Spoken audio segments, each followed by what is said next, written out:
አገሩን ከብዝበዛ ህዝቡን ከዘላለማዊ ባርነት የታደገ ጀግና መሪ ፕሬዝዳንት ካፒቴን ኢብራሂም ትራኦሬ። ፕሮፌሰር ሉምቡባ አብዛኛው የአፍሪካ ሀገራት መሪዎች ሌቦች ናቸው። ሌቦች ብለን በስማቸው ነው መጥራት ያለብን። ሌቦች ራስ ወዳዶችና የአህጉሪቱንና የህዝቡን ፍላጎት ለመፈጸም ዝግጁ ያልሆኑ መዝባሪዎች ወዘተ እያሉ የሚገልጿቸው በምክንያት ነው። The rank of many political leaders in Africa are thieves. Let's call them by their name. They are thieves. They are individuals who are not interested in the interest of this country. አብዛኛው የአፍሪካ መሪዎች ተንበርካኪዎችና ህዝባቸውንና አገራቸውን ለግል ጥቅምና ለስልጣናቸው ዘላቂ መሆን ሲሉ ለምዕራባውያን አሳልፈው የሰጡና የሚሰጡ ናቸው። ለአገርና ለህዝባቸው ደንታቢስ የሆኑ ናቸው። በፓን አፍሪካኒዝም ንቅናቄያቸውና የዘወትር ቅስቀሳቸው የሚታወቁት ፕሮፌሰር ሉምቡባ እድሜ ልካቸውን ሲቆጩበት የኖሩትን ህልም ትራኦሬ ብቻ ነው በዘመናቸው አሳክቶ ያሳያቸው። በፕሮፌሰር ፖል ሉምቡባ አገላለጽ ትራኦሬ ለመላው ጥቁር አፍሪካውያን አርአያ መሆን የቻለ ድንቅ መሪ ነው። መላው አፍሪካውያን መሪዎችም የሱን ፈለግ መከተል እንዳለባቸው ሊደግፉትም እንደሚገባ ፕሮፌሰሩ አጥብቀው ይመክራሉ። ምክንያቱም በተፈጥሮ ሀብት ከዓለም አንደኛ የሆነችው የአፍሪካ አህጉር የሚያስፈልጋት የፕሬዝዳንት ኢብራሂም ትራኦሬን የመሰለ ከውጭ ጣልቃ ገብነት ነፃ የሆነ አስተዳደርና የአፍሪካን ሀብት ለአፍሪካ የሚለው መርህ ስለሆነ ነው። ያ ካልሆነ አህጉሪቱ ከባርነት ቀንበር ተላቃለች ብሎ መግለጽ አይቻልምና፣ ያ ካልሆነ አህጉሪቱን ከብዝበዛ ማዳን ህዝቡንም ከተረጅነት ማላቀቅ አይቻልምና አፍሪካ የራሷ ሐቀኛ መሪ ኖሯት በራሷ መሪ ልትመራ መሪዎቿም ሊተባበሩና የራሷን የተፈጥሮ ሀብት ለህዝቦቿ ጥቅም ላይ መዋል መቻል አለባቸው። የአፍሪካ ውድ ሀብት ለአፍሪካውያን ይሆን ዘንድም በአህጉሪቱ የንግድ ትስስር ሊፈጠርና የራሷ የሆነ አህጉራዊ የፋይናንስ ስርዓት ሊኖራት ይገባል። ነገር ግን ይህ ባለመሆኑ ምክንያት በአህጉሪቱ ውስጥ የአንድ አገር ገንዘብ በሌላው አገር ላይ ጥቅም የማይሰጥ ሆኗል። በአፍሪካ 80% የሚሆነው ግብይት የሚጠናቀቀው ከአህጉሪቱ ውጪ በሆኑ ገንዘቦች በዶላርና በዩሮ ነው የሚሉት ፕሮፌሰር ሉምቡባ በዚህ ምክንያት የአፍሪካ 54 አገራት ባንኮች በዓለም አቀፍ ደረጃ ጥቅም አልባ ናቸው ይላሉ። 33 currencies in Africa. 33 currencies. None of which is used to conclude transactions anywhere. I come to Addis Ababa, Ethiopia, and I show my shilling. They say, what is this? But let me show the dollar. Oh, this is it. Let me show the euro. This is it. 80% of transactions in Africa are concluded outside of the continent in dollars. So you may have the Central Bank or the Federal Bank of Ethiopia, oh, Mickey Mouse. You may have the Central Bank of Kenya, Mickey Mouse. You may have all these 54 central banks useless. ለምሳሌ የኬንያ ሽልንግ በአዲስ አበባ ጥቅም ላይ አይውልም። ዶላር ከሆነ ግን በአፍሪካ ሀገራት በሁሉም ዘንድ ተቀባይነት አለው። ይህም የውድቀታችን ማሳያ ነው ይላሉ። ይህ አካሄድ ሊቀርና ሊቀየር ሊቆም ይገባል ባይም ናቸው ፕሮፌሰሩ።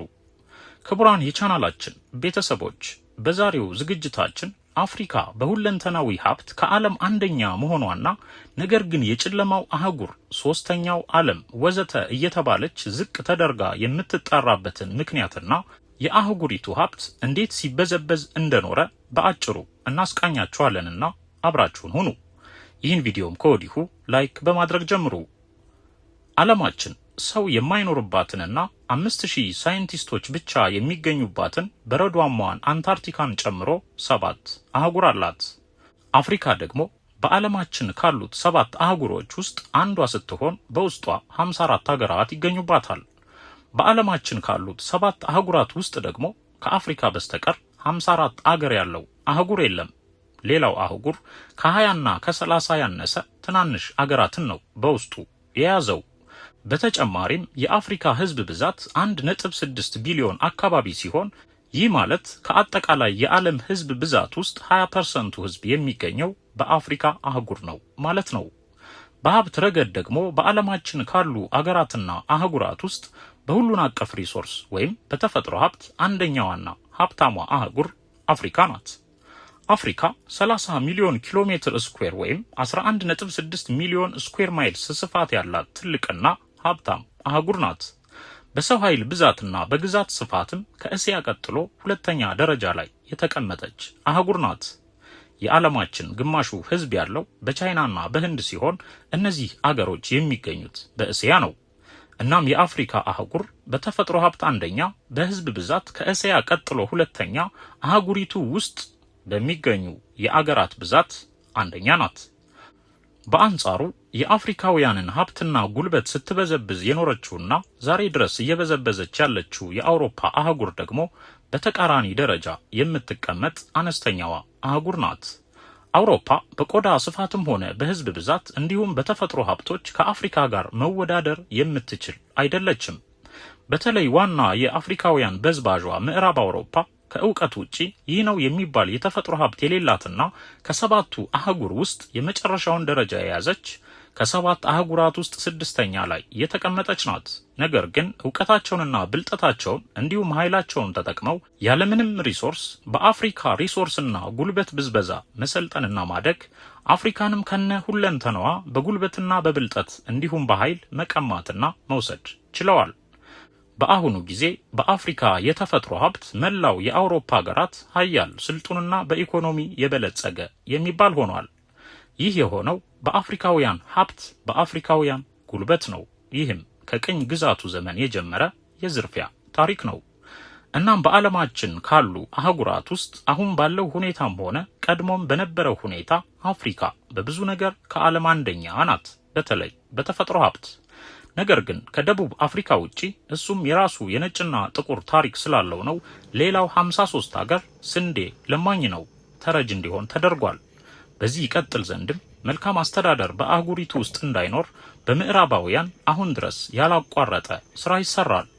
ወርቅ፣ ዳይመንድ፣ መዳብ፣ ዩራኒየም፣ ለም መሬት፣ ያልተበከለ ንጹህ አየር፣ በቂ ውሃ፣ በቂ የሰው ኃይል፣ የተትረፈረፈ የምድር ሀብት ያለው በአፍሪካ ምድር ሆኖ ሳለ ሁሉም የአፍሪካ ሀገር በተናጠልም ሆነ እንደ አህጉር በጋራ አንደኛ ሀብታም ሆኖ ሳለ ነገር ግን አፍሪካና የአፍሪካ ህዝቦች እንዳያድጉ በሚል እያንዳንዱ የአፍሪካ ሀገር በአምባገነንና በዘራፊዎች በመዝባሪዎችና በራስ ወዳድ ግለሰቦች ብቻ እንዲመራ ነው የተደረገው። ይህም ነው አህጉሪቱ ከተረጅነት እንዳትላቀቅና ራሷን እንዳትችል ያደረገው። ምዕራባውያን ያለ አፍሪካ የተፈጥሮ ሀብት አንዲት እርምጃ መራመድ ስለማይችሉ የአፍሪካ ሀገራት በሙሉ እንዲመሩ የሚፈልጉት በተንበርካኪና በእሽ ባይ በስልጣን ናፋቂና ለህዝብና ለአገር ደንታ በሌላቸው በሌባ በራስ ወዳድ በአምባገነን በመዝባሪና በጨፍጫፊ መሪዎች ብቻ ነው።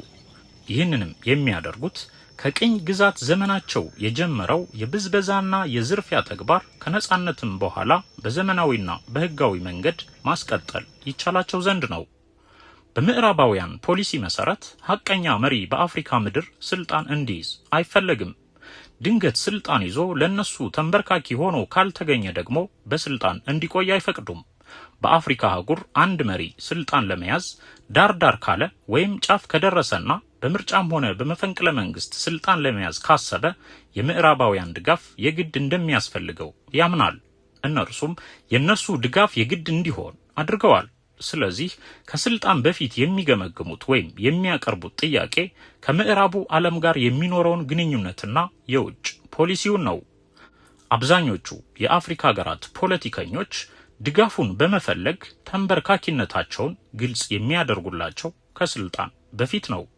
ሰላማዊ የውጭ ግንኙነት በሚል ዓለም አቀፍ ዲፕሎማሲያዊ ቋንቋ በዚህ መሰሉ ድጋፍ ስልጣን የያዘ መሪ በእነርሱ እየተደገፈ ይቀጥላል።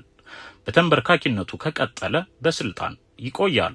አምባገነን ሆነ ዘራፊ፣ ጨፍጫፊ ሆነ መዝባሪ ለእነርሱ ችግር አይደለም። ዋናው ትኩረታቸውና ዋና ነጥባቸው የድሮውን የብዝበዛ ስርዓት በዘመናዊና በህጋዊ መንገድ ማስቀጠል መቻላቸው ላይ ብቻ ነውና የመሪው ተግባር አይረብሻቸውም። ስለዚህ ያስቀጥሉታል። መሪዎችም ከስልጣን በኋላ ቀልድ የመሰለውን የየ5 ዓመት መሸነፍ የሌለበትን ምርጫ ለደንቡ ያህል እያደረጉ አጭበርብረው እያሸነፉ ተቃዋሚዎቻቸውን ወደ እስር ቤት እየወረወሩ ካሻቸውም ህገ መንግስቱን እያሻሻሉ የስልጣን ዘመናቸውን ያረዝማሉ፣ በስልጣን ላይ ይቆያሉ። ይህ ሁሉ ሲሆን ምዕራባውያን ትንፍሽ አይሉ ከመደገፍ በቀር። አንድ አፍሪካዊ መሪ በእነርሱ ድጋፍ ስልጣን ይዞ ድንገት ካፈነገጠና ለአገሩ ካሰበ፣ አገር ካለማ ካሳደገ፣ የአፍሪካን ሀብት ለአፍሪካ ብሎ ካቀነቀነ፣ የውጭ ፖሊሲውን አሻሽሎና ለውጦ አገሩን ከብዝበዛ ነፃ የማድረግ እንቅስቃሴ ከጀመረ፣ የአገሩን ሀብት ለአገሩ ልማት ጥቅም ላይ ማዋል ከጀመረ ምዕራባውያን ፈጥነው በአምባገነንነት ይፈርጁታል። ጠጠር ካለባቸው በዓለም አቀፍ ሚዲያዎቻቸው የአምባገነንነትና የዝርፊያ የወዘተ ትርክት ፈጥረው በህዝብ እንዲጠላ የሚያደርገው ዶክመንተሪ ያሰሩበታል ወዘተ። በዚህም ካልተበገረ የውስጥ አመጽ ያስነሱበታል። በህዝቡ የተወደደ መሪ ሆኖ ከታየ ደግሞ አገሪቱን የብሔርና የጎሳ ግጭት ውስጥ ያስገቧታል። ማስገባት ብቻ አይደለም፣ ጸብና ግጭቱን በመሳሪያ እርዳታ ያፋፍሙታል፣ ክፍፍሉን ያሰፉታል፣ አመጹን በሁሉን አቀፍ ድጋፍ ያጠናክሩታል። ጎን ለጎንም ሸምጋይም አስታራቂም መራጭም አስመራጭም ሆነው ሊከሰቱም ይችላሉ። በጥቅሉ ለነሱ ፍላጎት ያልተገዛን መሪ በዚህም በዚያም ብለው ያስፈነቅሉታል፣ ያስወርዱታል ወይም ያስወግዱታል። አካሄድና አመጣጡ ይህ ስለሆነ በርካታ ከፍተኛና ወሳኝ የሆኑ የተፈጥሮ ሀብቶችና ውድ ማዕድናቶች ያሏቸው የአፍሪካ ሀገራት ዛሬ ድረስ በመንግስትና በአማጽያን መካከል የሚል ቋሚ የዜና ርዕስ ውስጥ የሚገኙ ናቸው። በዚህ ዘዴ ምዕራባውያን አመጹንም አማጽያኑንም በአግባቡ ይጠቀሙባቸዋል። ይህም ስለሆነ አፍሪካ ለአገርና ለህዝብ ደንታ በሌላቸው መሪዎች ብቻ ትመራለች። ይህ የምዕራባውያን የማይለወጥና የማይነዋወጥ ፖሊሲ ነው። መላው የአፍሪካ ሀገር በዚህ መሰሉ ቦይ እየፈሰሰ የመጣ ነው። ይህ ፖሊሲም ዛሬ ድረስ እንደቀጠለ ያለ ነው። በአፍሪካ አህጉር አመጽ የሌለበት አገር ታየ ማለት ያ አገር ከነርሱ ጋር ተስማምቶ በነጻነት ለመዝረፍና አገሩንም ለማዘረፍ የተስማማ መሪ ነው እንደማለት ነው። ያ ከሆነ አመጽ ማስነሳት አያስፈልጋቸውም። ዝርፊያውን በሰላማዊና በህጋዊ መንገድ ማከናወን ይችላሉና በስልጣን ላይ እንዲቆይ ይፈቅዱለታል። ለምን? መሪዎች ይዘርፋሉ። የዘረፉትን በውጭ አገር ባንኮች ያስቀምጣሉ። በግለሰብ ደረጃ ተጠቅመው ስለማይጨርሱትም እነ ስዊዝ ባንክ ሲያረጁም ሆነ ሲሞቱ ይወርሳሉ። እንደገናም በቁማቸው በስልጣን ላይ እያሉ የየአገራቱን ውድ የተፈጥሮ ሀብት ለነርሱ በነጻ አልፎ አልፎ በግል ጥቅምና በተቀቀለ ስንዴ ይለውጣሉና ምዕራባውያን የሚፈልጉትን የተፈጥሮ ሀብት በነጻነት ይዘርፋሉ። በዘረፉት ሀብትም አገሮቻቸውን ይገነባሉ። ሌባና ለማኝ መሪዎችም ለረጅም ዓመታት በስልጣን ላይና በዘረፋ ላይ ይቆያሉ። የምዕራባውያን የዝርፊያ ታሪክና የአፍሪካውያን የጨለማ ጉዞ በዚህ መንገድ የመጣ ነው። እናም አፍሪካ አታድግም፣ እንድታድግም አይፈለግም። አፍሪካ እንዲህ ናት፣ ተስፋ ቢስ አህጉር። በባለጌ በራስ ወዳድ በሌባ በለማኝና በፈሪ ፈርተውም ህዝባቸውን በሚያስፈራሩና ህዝብና አገር ጠል በሆኑ ተንበርካኪ መሪዎች ብቻ እንድትመራ የተደረገች አሳዛኝ አህጉር የአፍሪካ የእርግማን ታሪክ ይህ ነው።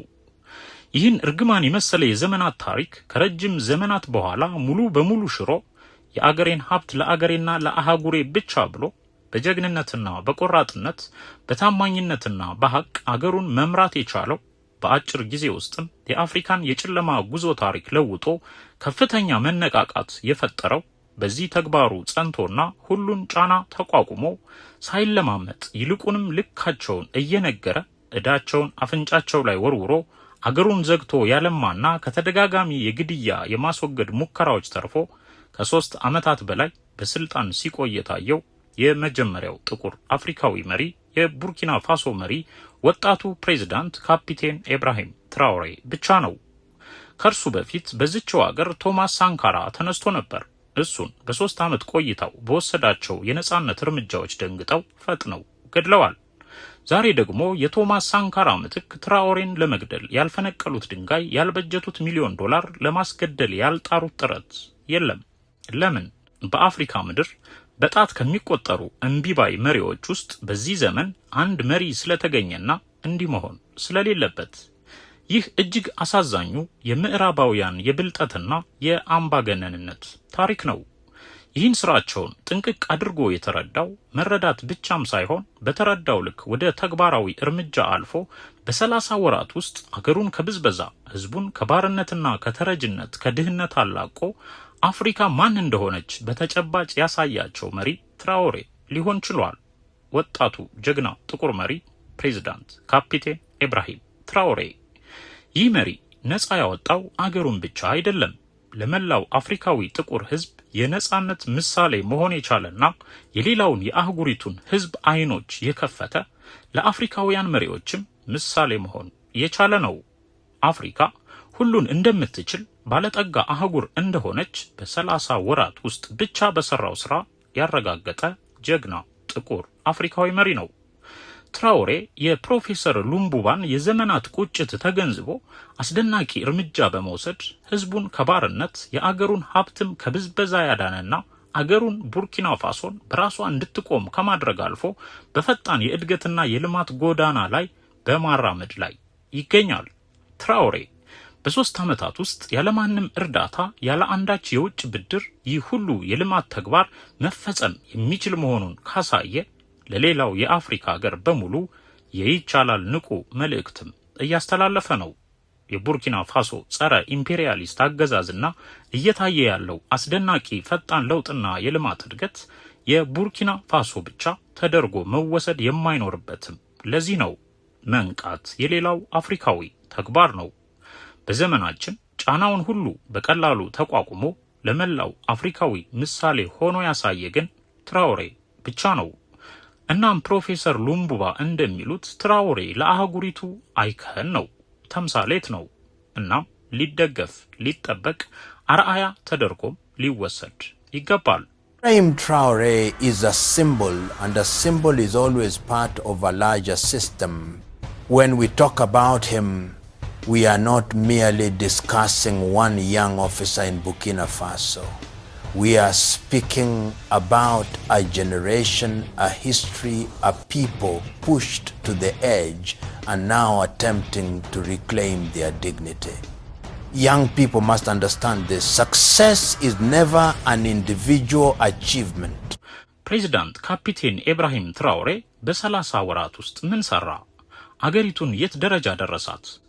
ህዝቡን ከባርነት የአገሩን ሀብት ከብዝበዛ አላቀቀ ሲባልስ ምን ማለት ነው የሚለውን በቀጣይ ዝግጅታችን በሰፊውና በዝርዝር እንመለከታለን። በሰላም ቆዩን።